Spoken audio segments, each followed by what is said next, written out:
Arguably the greatest female star ever to come out of the studio system.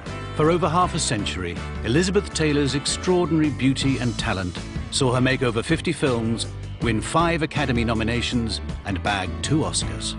I don't think there'll ever be another movie star like Elizabeth Taylor. She was a star of enormous worldwide magnitude. I can't think of one single actress today that comes even close. You've got it, me. You don't have to do anything, George. 1,000 years of you has been quite enough. She was one of these formidable, beautiful creatures that just had a laser-like intensity when you watched her act. Truth, truth. Everybody keeps hollering about the truth. She was so bright and so smart and so intuitive in her acting and in her friendships.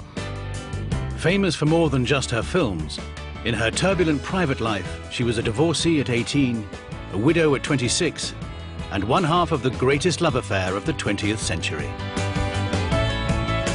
She was a collector of men and a collector of jewels and a very good friend. She lived life to the fullest, wore her sensuality and sexuality with grace and style. I've got a nice smell about you. There will never be a woman in film, in the American scene, like Elizabeth Taylor. The last survivor of Hollywood's golden age. Tonight, we pay tribute to the world's most iconic film star, Dame Elizabeth Taylor.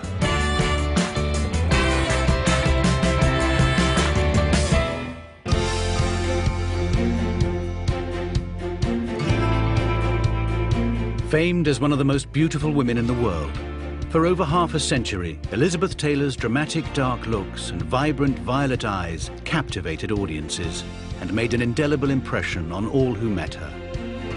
First time you met her, you couldn't take your eyes off her. It was amazing. Nature did her well. I do remember thinking, you are the most extraordinary woman I've ever been this close to.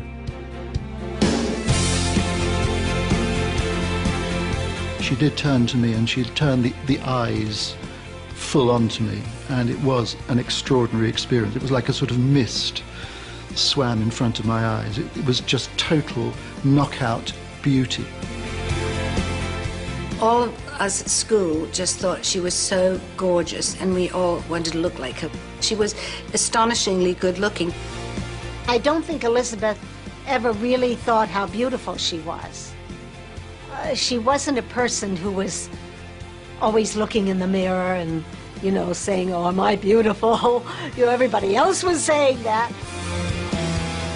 It was this extraordinary beauty which first caught the attention of MGM Studios. They signed her up and gave her a role in Lassie Come Home at the age of 8.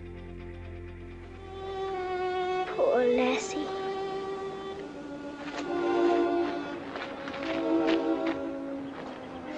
Poor Lassie. Poor girl. When Elizabeth did Lassie Come Home, I think the studio really saw her potential in that.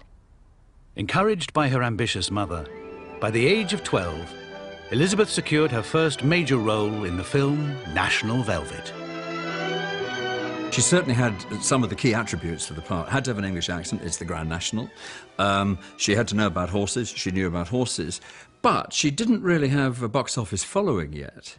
It said that people went to see the latest Mickey Rooney film but left talking about Elizabeth Taylor. Isn't he beautiful? He's new. I've never seen him before. He's got lots of vinegar, I'll grant you.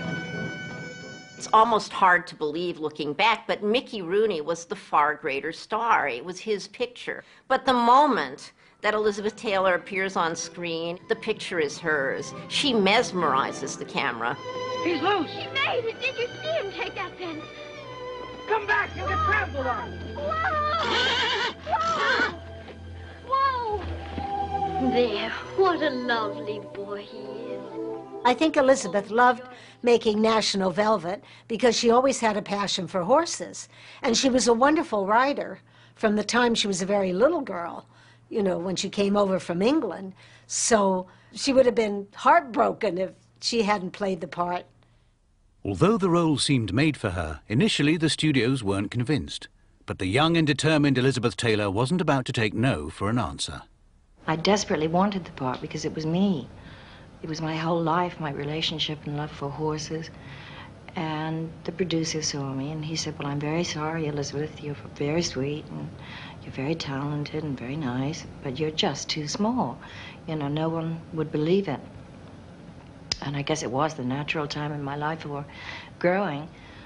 But, I mean, I was swinging from doors to make myself grow. I did 40 jumps every morning. I ate steak for breakfast, lunch, dinner.